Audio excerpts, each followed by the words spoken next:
बहिन केहन छै? हम तो ठीक छी, तू कह। अरे पूछा के रहा एकादशी कोन दिन पड़ रहल छै बे? बउआ एकादशी से तो 8 तारीख के छै ना, तो वही में गाम जाए के छै मूरन में, तकरे तैयारी चल रहल छले। गई तू मूरन में की एते तैयारी कर रहल छी? 2 दिन से सएह सुन रहल छियो। आब लोग उपनयन में जाय छै, बियाह तियाह में जाय छै, तखन एते तैयारी करे छै ना। हमरो सबके तोरे सब जगह थोड़ी लुका छुपा के सुखले सुखले मूरन भ जाय छै। हमर सबके ओता तो जग मूरन होय छै। अच्छा हाँ, तोहर सबके एतऽ तऽ जग मूरन होइ छै, आब सेहो कोनो उपनयन से तऽ कम भेलै नहि। हम तऽ कहै छी हमर सबके एतऽ तहन सबसँ नीक सबसँ सुलटल मूरन होइए।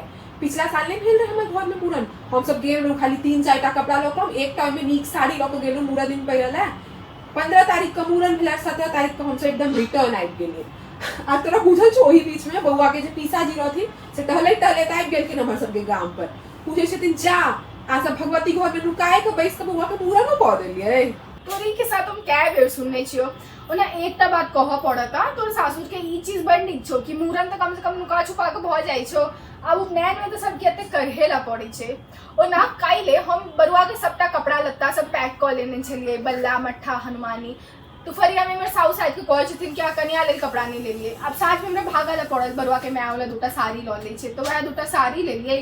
त अब ई सब पैकिंग करनाई बाकी छे, और जाए के छे भोरे में हमरा सबके निकला के छे काज। चल ठीक छै, तो तोरा आज बेसी परेशान नहीं करै छी, तू अपन काज खत्म कर ले। हाँ अब काई सीधा भोरे में फोन कर दो।